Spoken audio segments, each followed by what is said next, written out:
साथ एक छोटा सा मानचित्र बना लेंगे, क्योंकि बिना मैपिंग करोगे तो फिर कंसेप्ट नहीं आएगा।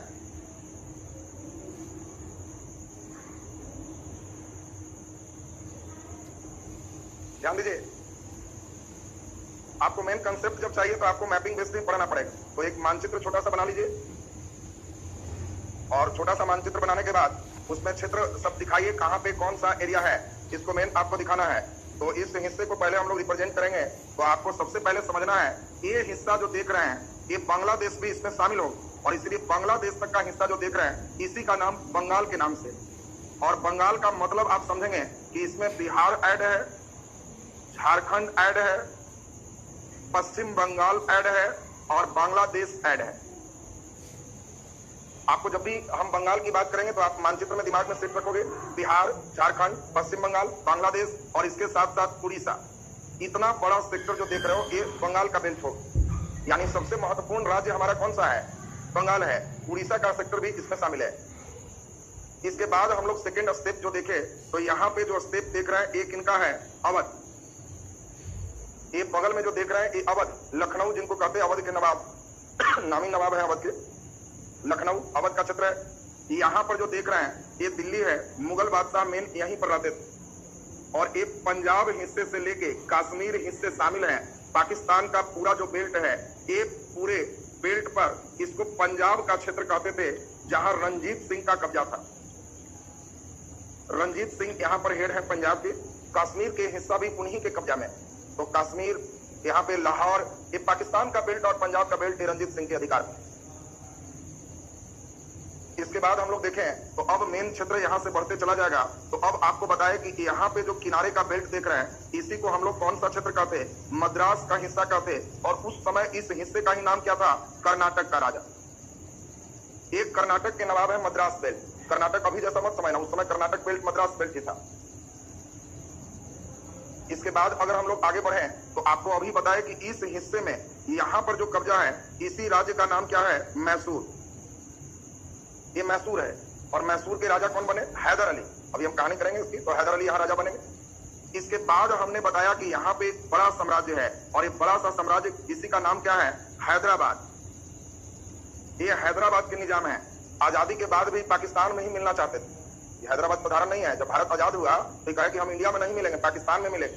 वल्लभ भाई पटेल इन पर सेना लेकर कार्रवाई किए तो डरे भागे। तो हैदराबाद देख लो, और सबसे पहले साइन दस्तखत करने वाले भी हैं, इसलिए आपको हैदराबाद दिमाग में एकदम बैठ जाना चाहिए। और बाकी इधर के बेल्ट जो देख रहे हो एक कब्जा किसका है? मराठा। मराठा। तो भारत में हेड बनने जा रहे थे मराठा। तो पानीपत का तृतीय युद्ध हुआ तो 1761 में इनकी शक्ति घट गई, और नहीं तो इधर का पूरा बेल्ट मराठा के ही कब्जे में था। तो सबसे बड़ा मराठा था। 1761 के बाद इसकी ताकत कमी। तो अब अंग्रेज की नीति पर थोड़ा ध्यान दीजिए। अंग्रेज इतने समझदार थे कि वो जानते थे कि शुरू में अंग्रेज बंगाल जीते। अभी बंगाल की कहानी हमें सबसे पहले पढ़ना। बंगाल जीतने के बाद इनके मन में लोभ आया, और लोभ हमें बैठ गया कि हमको जीतना है। तो क्या जीतना है? तो वो जान रहे थे कि मराठा से तो जीत नहीं पाएंगे, बहुत मजबूत। फिर वो देखे हैदराबाद इधर उधर करेंगे तो गवाएगा, और हैदराबाद जीत के भी क्या करेंगे? इधर का बंदरगाह तो हमको मिल ही चुका है, मद्रास मेरे पास है ही। तो हमको अगर जीतना है तो ये मसाला सेक्टर केरल का बेल्ट चाहिए।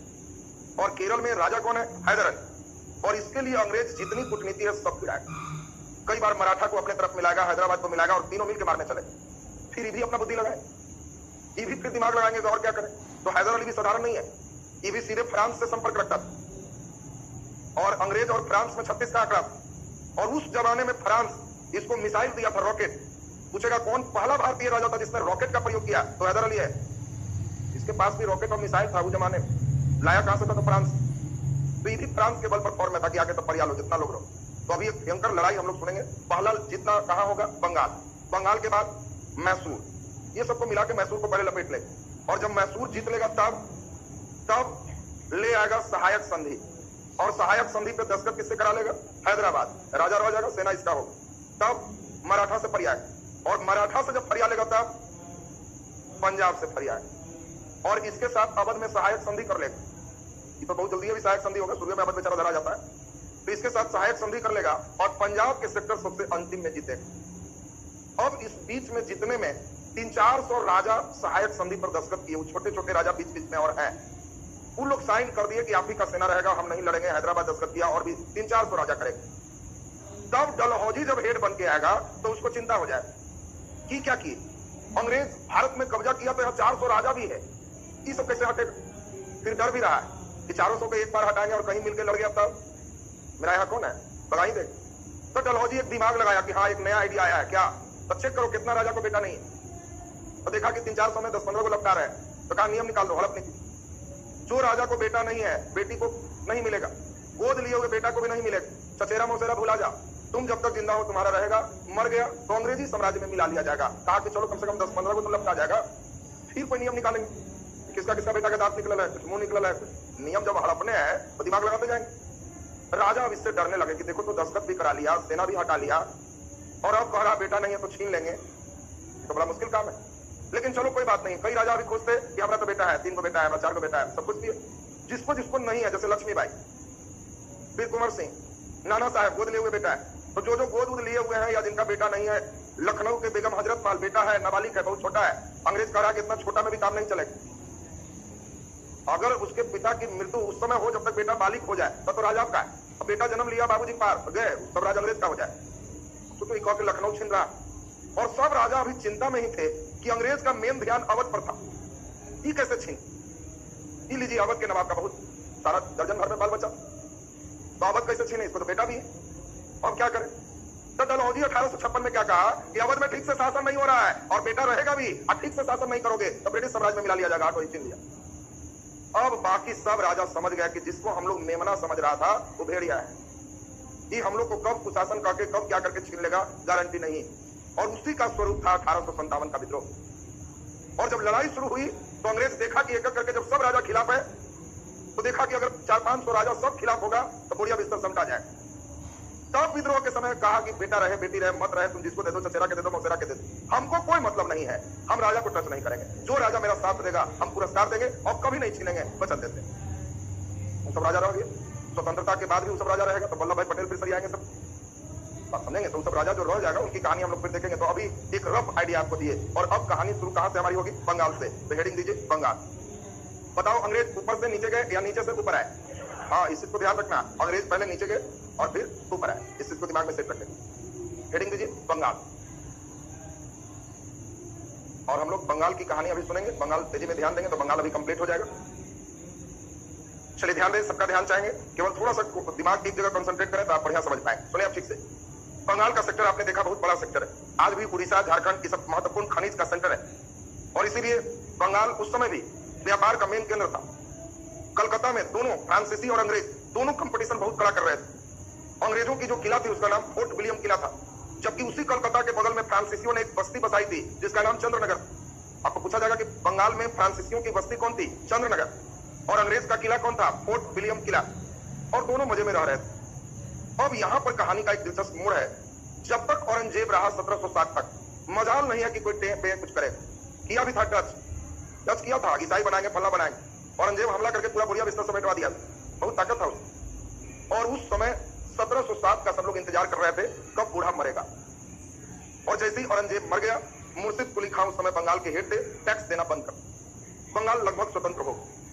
धीरे धीरे अब इसी में नए नवाब बनते बनते 1740 से 56 तक नए नवाब है अलीवर्दी खां, और अलीवर्दी खां तक बंगाल सही चला है। इस समय तक यूरोपीय कंपनी कई आ चुके हैं, फ्रांस वगैरह अपना चंद्रनगर सब चीज बसा चुका है, अंग्रेज की भी किला बनके तैयार। लेकिन इस समय अलीवर्दी खां एक निश्चित नियम से दोनों को बैलेंस करके रखा है। अलीवर्दी खां जैसे ही 1756 में मरा, वैसे ही अव्यवस्था शुरू हो गई। कारण सबसे बड़ा रहा, अलीवर्दी खां का कोई बेटा नहीं, इसकी 3 बेटी थी, और बेटी में अब अपने में बेटी भिड़ गई। एक बेटी के जो दामाद थे, उस दामाद का नाम था सिराजुद्दौला, और सिराजुद्दौला इसी को ज्यादा इन मानता भी था अलीवर्दी खां, और वो चाहता था सिराजुद्दौला ही बंगाल का नवाब बने।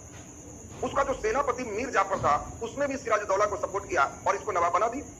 नवाब तो सिराजुद्दौला बन गया, लेकिन जो उसकी दूसरी बेटी थी खासीटी बेगम, ये अलीवर्दी खां के दूसरी बेटी का नाम क्या है? खासीटी बेगम। वो खासीटी बेगम लग गई पीछे कि बताओ हमारा हिस्सा कहाँ गया। एक और थे, वो पूर्णिया के नवाब थे शौकत जंग। अब पूर्णिया के नवाब शौकत जंग, खासीटी बेगम, ये सबका जब हिस्सा हकमारी हुआ तो ये लोग सोचे कि क्या करें।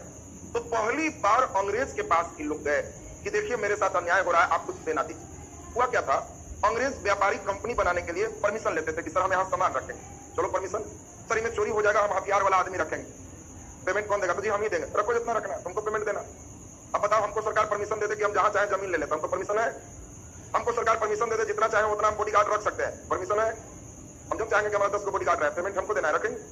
और धीरे धीरे मेरा सारे शहर में, पूरे भारत में जिस समय पूरे लगे कि हमारा सब जगह सेंटर हो गया, हर सेंटर पर 20-20 राइफलधारी हो गया, और तब हम जुड़े, और जिस दिन हमको मालूम चले कि थाना से ज्यादा सेना मेरे पास, जिस दिन लगे कि थाना से ज्यादा राइफल मेरे पास है, उस दिन हम थाना को कोई वैल्यू देंगे? कोई बोलेगा भी तो कहेंगे बुला बुला, वो बुलाएगा 4 जगह, तो हम भी अपना सब सेंटर से बुला के कहेंगे घेर लो, गोलीबारी होगी, मारेंगे उसका भी नहीं। यही काम हो रहा है। ईस्ट इंडिया कंपनी अपने कोठी के सुरक्षा के लिए कई सेना रखते थे, और घसीटी बेगम और शौकत जंग उसी के पास गए कि सेना दीजिए, अगर हमारी मदद आप कर देंगे तो हम आपको इनाम दें, आपको बिजनेस में टैक्स नहीं लगेगा, बंगाल फ्री कर देंगे, तो हम हेड हो जाएंगे। और इससे सबसे ज्यादा चिड़ किसको कर रहा है? सिराजुद्दौला। बताओ, तो मेरा विद्रोही है और उसके पास गया और वो अपना किला में चाय नाश्ता करा, तैयारी करा रहा है। सिराजुद्दौला जवान खून का अभी नवयुवक है, एकदम फौर में आके और फोर्ट विलियम किला पर हमला कर दिया। और हमला करने के बाद, ये 20 जून 1756 की बात, उसने हमला किया तो कई अंग्रेज को मार दिया, कई लोग को बंदी बनाया, और कहा जाता है कि एक 18 बाई 10 का एक रूम था, छोटा सा, 18 फीट लंबा, 10 फीट चौड़ा, छोटा सा रूम, और जितना लोग पकड़ाया था, मुर्गी जैसा फेंक फेंक के 146 अंग्रेज को अंदर फेंक दिया। अब एक छोटा सा रूम में घुसा, नहीं हट रहा, पकड़ के फेंको ऊपर से, फिर फेंको ऊपर से, और सबको फेंक के रूम बंद कर दिया। छोटा एक 18 बाई 10 में 150 आदमी को हटा दिया। और सुबह जब रूम खोला तो केवल 23 जिंदा थे, बाकी पार लग गए। इस घटना को इतिहास में ब्लैक होल की घटना कहा जाता है। अब देखो, इतिहास का ब्लैक होल अलग है।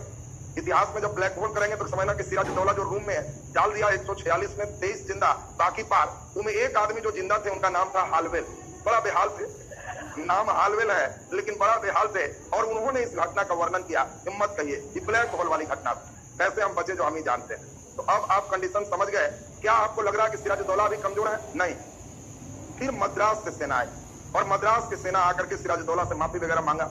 सिराजुद्दौला भी देख रहा है कि इन लोग के रहने से हमको इनकम होता है, बिजनेस करता है, टैक्स देता है, तो कहा कि कोई इधर उधर राजनीतिक हस्तक्षेप नहीं करेगा, फिर से तुमको वापस मिलेगा। कहा कि ठीक है, वापस फिर दे दिया। और वापस मिलने के बाद अब ये अंग्रेज समझ गए कि सिराजुद्दौला जब तक रहेगा कुछ नहीं मेरा हो सकता है। और इन लोग इसी समय कर्नाटक की लड़ाई में डुप्ले से बहुत कुछ सीखे थे, कौन राजा बनाना है, कौन हटाना है। ठीक इसी समय नीचे कर्नाटक में सब टेक्नोलॉजी सीख रहे थे, और उसी में समझ गए कि सिराजुद्दौला को हटाना हो, क्योंकि रहेगा तो हम लोग को सुनेगा नहीं, तो हटाएंगे कैसे।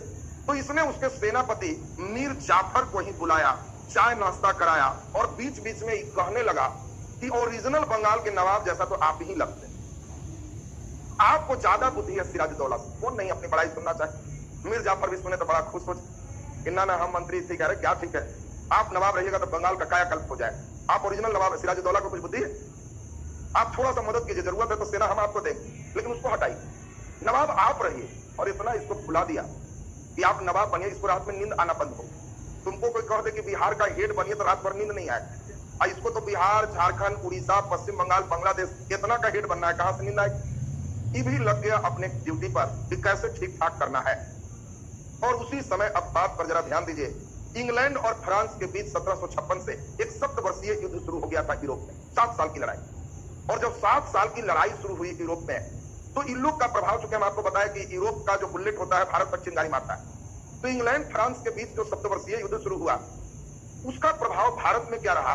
अंग्रेज और फ्रांस ये दोनों अपने किला में जम के सैनिक जुटाना शुरू, क्योंकि जान रहे थे कब हम लोग दोनों फरिया लेंगे, कोई ठिकाना नहीं।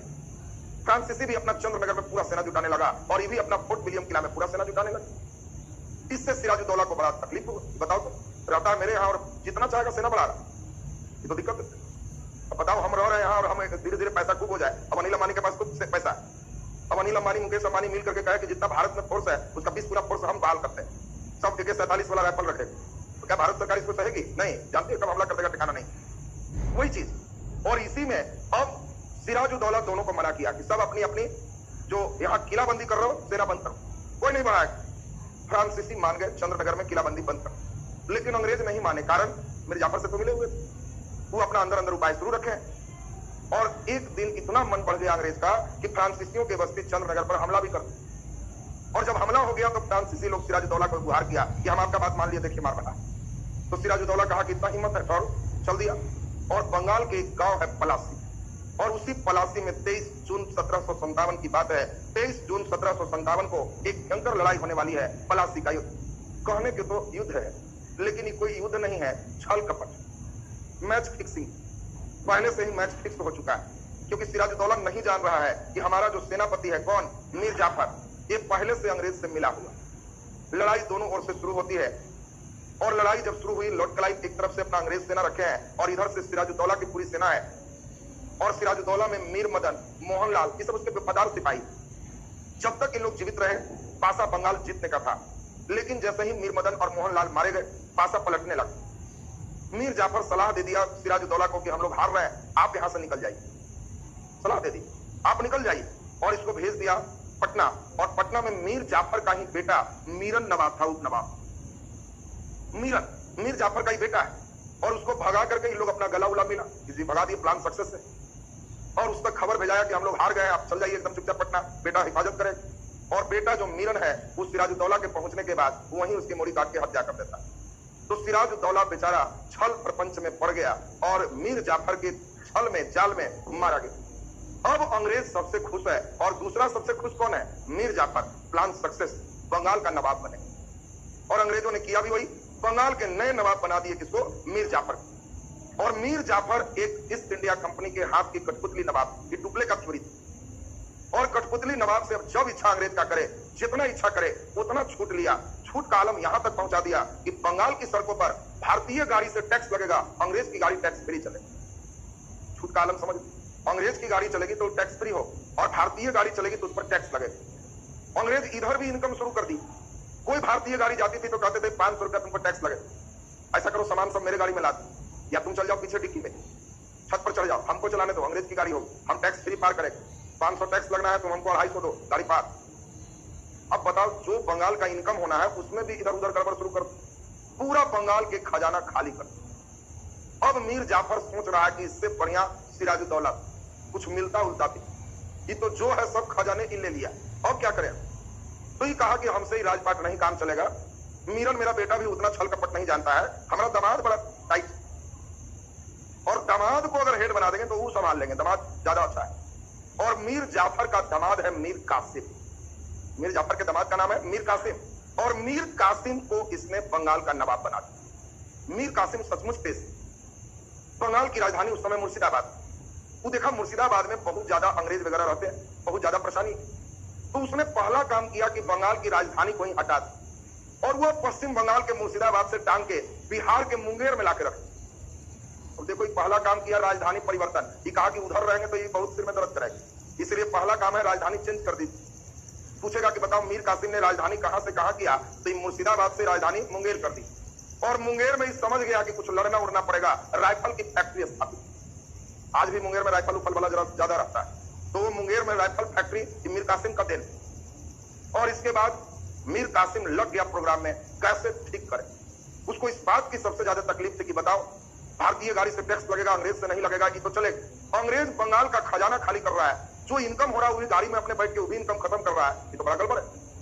तो ये जब मुंगेर आ गया, देखा कुछ राइफल उफल जमा हो गया है, तो ये अपना अनाउंस कर दिया कि जैसे अंग्रेज की गाड़ी से टैक्स नहीं लगता, भारतीय गाड़ी से भी टैक्स नहीं लगता। लीजिए, अब नया अनाउंसमेंट, भारतीय गाड़ी से भी टैक्स नहीं लगेगा, अब नया अनाउंसमेंट होगी। क्या ये अंग्रेज को अच्छा लगेगा? जल्दी बताइए, जल्दी बोलिए। अंग्रेज को इस बात से बहुत टेंशन कि जो इनकम हो रहा था तो गड़बड़ है। फिर मिर्जा जाफर को अंग्रेज धरा कि दामाद आपका बहुत नालायक, आप रहिए हेड, आप रहिए, दामाद से नहीं काम चले। फिर मिर्जा जाफर को नवाब बनाया और दामाद को पकड़ने चल दिया।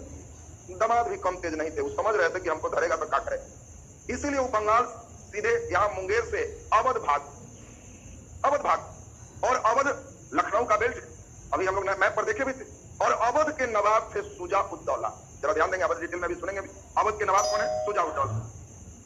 और इस समय एक और घटना चल रही है, मुगल बादशाह जो है शाह आलम, उसका मंत्री इतना टाइट है कि दिल्ली चढ़ने नहीं दे रहा। बादशाह के दिल्ली नहीं चढ़ने दे रहा। शाह आलम को कह रहा है कि अगर आ जाओगे तो तुमको हम हत्या कर दें, और सब सेना को अपने पक्ष में पटियाए हुए।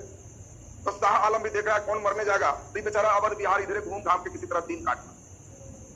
तो सोच लो, मुगल बादशाह जो शाह आलम द्वितीय है, वो बेचारा अवध इस समय घूम रहा है, मंत्री के डर से दिल्ली नहीं जा रहा है। अवध के नवाब सुजा उद्दौला है, और एक भगेड़ू नवाब मीर कासिम भी पहुंच गए।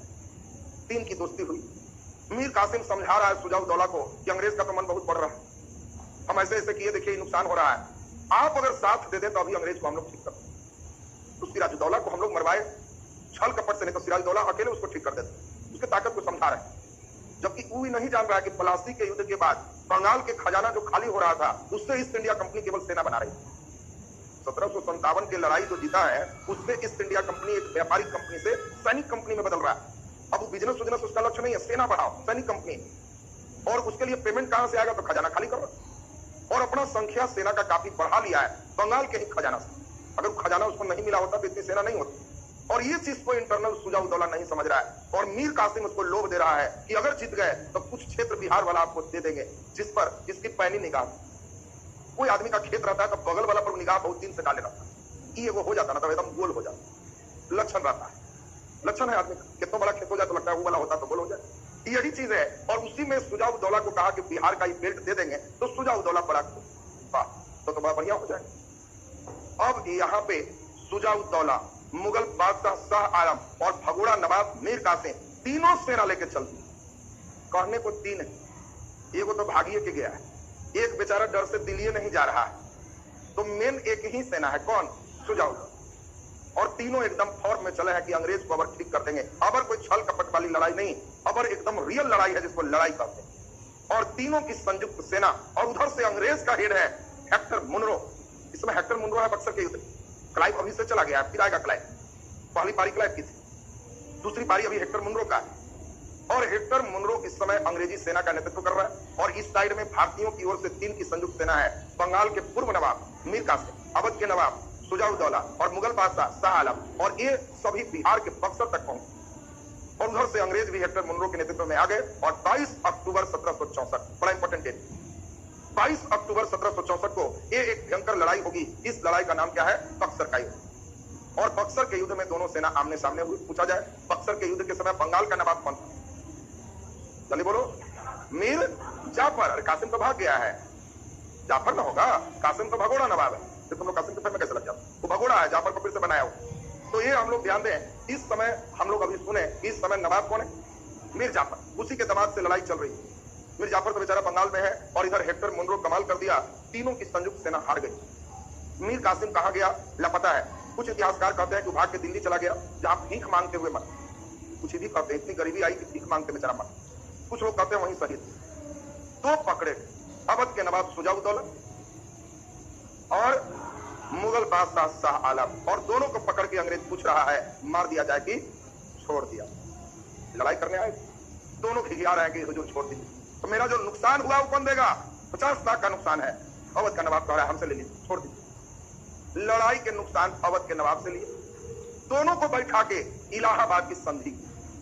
और इलाहाबाद की संधि ये बहुत इंपॉर्टेंट संधि है, क्योंकि इसी संधि से भाग्य पलटने वाला है। उस समय तो दोनों को छोड़ दिया, संधि को नहीं किया। संधि 1765 में फिर लॉर्ड क्लाइव दोबारा आ गया है, हेक्टर मुनरो नहीं किया, उसको अपना जीता, युद्ध हर जाना लिया, छोड़। 1765 में इलाहाबाद की संधि लॉर्ड क्लाइव के द्वारा हुआ। और ये लॉर्ड क्लाइव संधि में क्या कह रहा है, मुगल बादशाह को, देखो अंग्रेज के साथ दिक्कत क्या है, वो चाह रहा है बंगाल को हम कैसे खुद से पैसा तसील। उसके पास पावर नहीं है, क्योंकि पूरा भारत तो मुगल बादशाह है।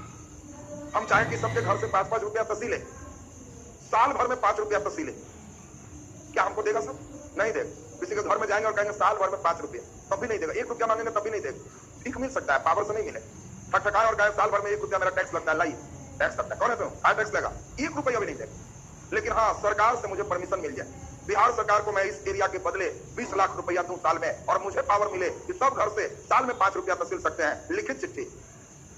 तब हमें नहीं जाना, मेरा आदमी बहाल होगा, किसी का टकटकाएगा, दिए हैं आप, नहीं जल्दी दीजिए, नहीं तो फिर ताला बंद कर देंगे घर। काय मांगेगा, पावर है, सरकार को हम पैसा देते हैं, कहां से देंगे? तब बोलो मिलेगा कि नहीं मिलेगा? मिलेगा। यही चीज अंग्रेज चाह रहा था। अंग्रेज चाह रहा था कि हम किसानों से पैसा ले, पैसे कौन देगा? हम उसकी भाषा नहीं जानते, हम उसका चेहरा हमसे मिलता नहीं है, हम संख्या में कम है, हम दूर से हैं, और किसान से कहेंगे लाभ आधे आज, वहीं कुदारी से मारना शुरू कर देंगे। लेकिन अगर हमको पावर मिल जाए, ये पावर कौन देगा? मुगल बादशाह। मुगल बादशाह का पूरे भारत है, वो हमको पावर दे दे कि तुम तहसीलो, हम बदले में अपना पैसा लेंगे, तो हम ठीक हो जाएंगे। और यही लॉर्ड क्लाइव किया 1765 में।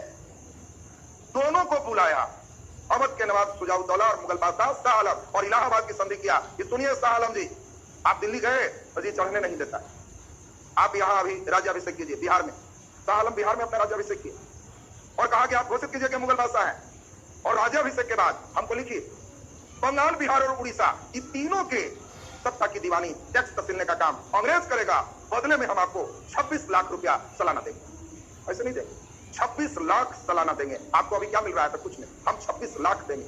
जो आदमी को दिल्ली नहीं चढ़ने दे रहा है वो आदमी तो 2 लाख में तैयार हो जाए। लेकिन इसमें एक सम्मानजनक कहा कि हम 26 लाख देंगे और आप दिल्ली चलिए, सेना से आपको मदद करेंगे, आपका सेनापति को हम भगाएंगे। तुरंत शाह आलम हंस के तैयार है कि वाह बहुत बढ़िया, और ईस्ट इंडिया कंपनी को लिखित फरमान दे दिया कि बंगाल, बिहार और उड़ीसा की सत्ता की दीवानी, जमीन से टैक्स उगाने का पावर हम ईस्ट इंडिया कंपनी को देते हैं। हमको बदले में 26 लाख देंगे, इसके एवज में आपसे जो ही चाहेंगे पैसा लेंगे। अंग्रेज भी बड़ा तेज था कि हमको कौन देगा। वो क्या किया, एक मजबूत वर्ग खोजा, जमींदार। कहा कि बोलो जी तहसील के कौन देगा, बोली लगाओ, यहाँ से कितना पैसा चढ़ाएगा, मैक्सिमम जो हमको चढ़ाएगा वो जमींदार, तुम्हारा ही पूरा, तुम किसान के मारो पीटो तहसीलो लो, हमको दो, हम खाली 26 लाख देंगे, बाकी मेरा। आप समझ रहे हैं ना? अगर तुम किसी चीज का ठेकेदारी लोगे बस स्टैंड, तो तुम अपने पिटाने जाओगे, तुम खोजोगे मजबूत आदमी कौन है और उसको दे दोगे कि ना ये एंकर लफुआ है, दे दो, ये संभाल लेगा, ये संभाल लेगा, बदले में हमको इतना दो, तुम हर बस से हर टेम्पो से इतना मार मार के तहसील, नहीं देता है उसे एकदम भिड़ जाओ, लड़ जाओ, आदमी बुला लो, बस आदमी को दो। ये जमींदार। और अंग्रेज को इसका सबसे बड़ा फायदा मिला कि हर गांव में जो सबसे मजबूत आदमी है वो अंग्रेज का आदमी है। अंग्रेज को जी हुजूरी करने वाला है कि हुजूर हमको मत हटाइए। अब बताओ, गांव का सबसे मजबूत आदमी जिसका जी हुजूरी करे, कमजोरकन क्या करे?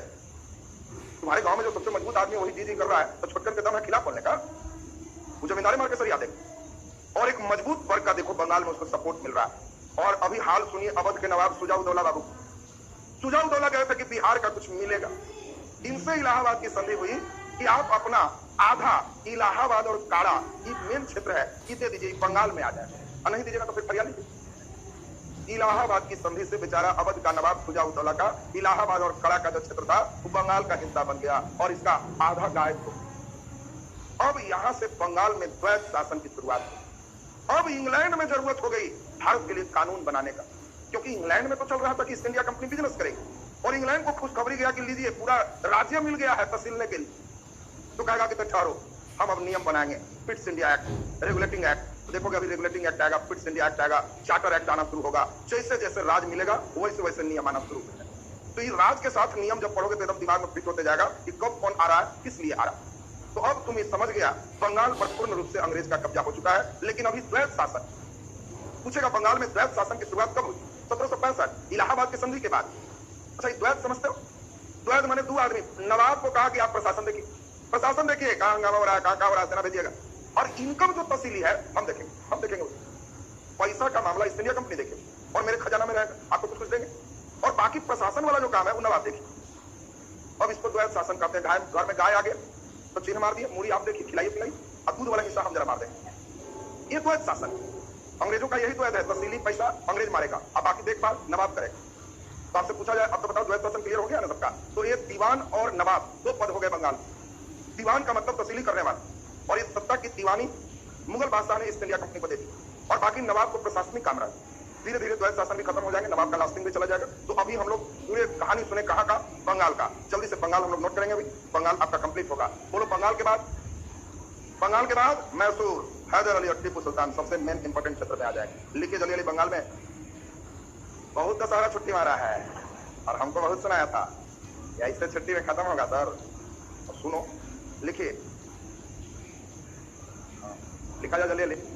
बंगाल हेडिंग दे दिए सबको, नीचे लिख दीजिए। लिखिए, औरंगजेब की मृत्यु के बाद,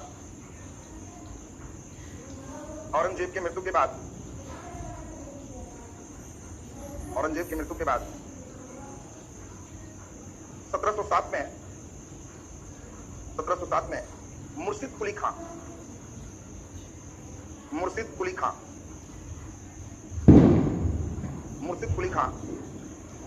लगभग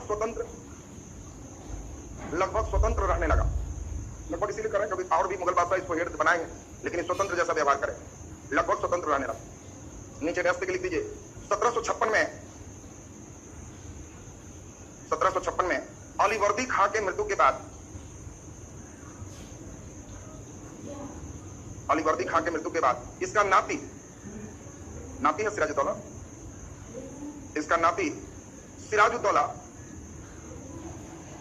सिराजुद्दौला बंगाल का नवाब बना। सिराजुद्दौला बंगाल का नवाब बना, यानी सिराजुद्दौला नवाब कब बना? 1756 में। खत्म कब हो गया? 1757 में। पलासी में तो बेचारा पानी हो गया। बंगाल का नवाब बना, लिखा गया सबसे नीचे डैश देके लिख दीजिए। 20 जून 1756 को 20 जून 1756 को सिराजुद्दौला ने अंग्रेज के किला पर हमला कर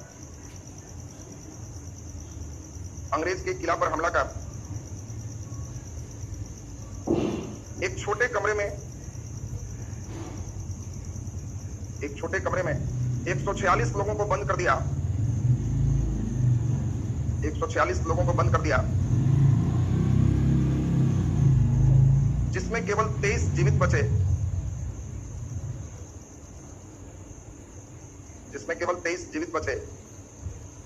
इस घटना को ब्लैक होल कहा जाता है।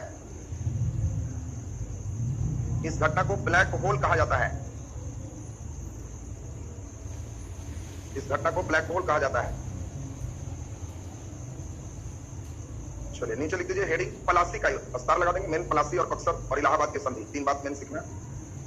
पलासी का युद्ध, नीचे डैश देखिए 23 जून 1757। 23 जून 1757 कॉमा देखिए। पलासी बोलो किस राज्य में है? बंगाल में। पलासी पश्चिम बंगाल में स्थित है। 23 जून 1757 कॉमा देखिए। पलासी पश्चिम बंगाल में स्थित है। पलासी पश्चिम बंगाल में स्थित है। नीचे डैश देखिए। सिराजुद्दौला का सेनापति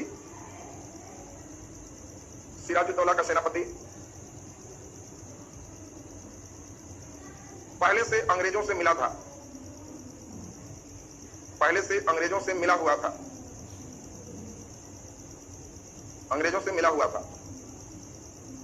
इसके कारण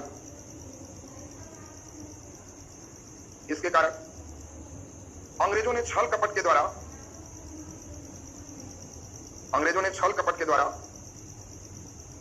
पलासी का युद्ध जीता। सेनापति मीर जाफर का बेटा कौन था? मीरन। मीर जाफर का बेटा मीरन कहां का उपनवाब था? पटना का। मीरन ने सिराजुद्दौला की हत्या किया।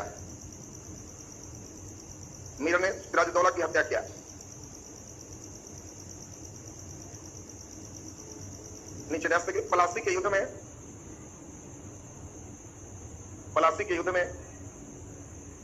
अंग्रेजी सेना का नेतृत्व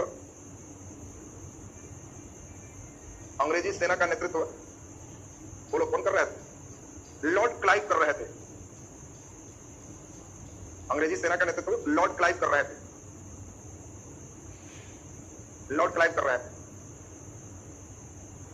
चलिए नीचे हेडिंग दे बक्सर का युद्ध।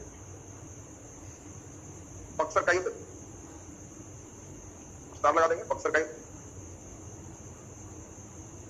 नीचे डैश करके लिख दीजिए 22 अक्टूबर 1764। 22 अक्टूबर 1764 कॉमा देखिए। बक्सर बिहार में स्थित है। आरा बक्सर को सब जानते हैं। बक्सर बिहार में स्थित है।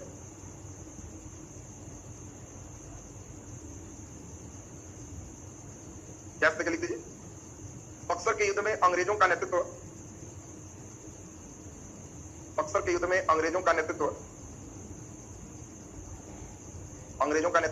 हेक्टर मुनरो ने किया।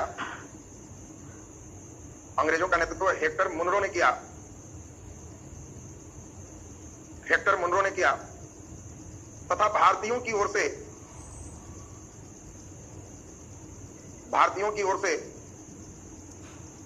बंगाल के पूर्व नवाब बोलो जल्दी जल्दी। मीर कासिम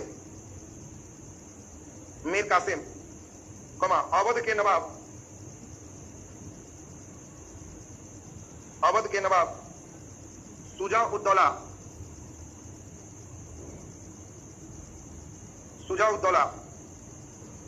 तथा मुगल बादशाह शाह आलम, मुगल बादशाह शाह आलम, तीनों की संयुक्त सेना थी, तीनों की संयुक्त सेना थी जिसमें अंग्रेजों की जीत हुई, जिसमें अंग्रेजों की जीत हुई। नीचे हेडिंग दीजिए इलाहाबाद की संधि, इलाहाबाद की संधि, इलाहाबाद की संधि। बोलो इलाहाबाद की संधि कौन की? लॉर्ड क्लाइव ने किया। डैश लिख दो, लॉर्ड क्लाइव के द्वारा, लॉर्ड क्लाइव के द्वारा संधि की गई, संधि की गई। नीचे डैश देखिए 26 लाख वार्षिक पेंशन पर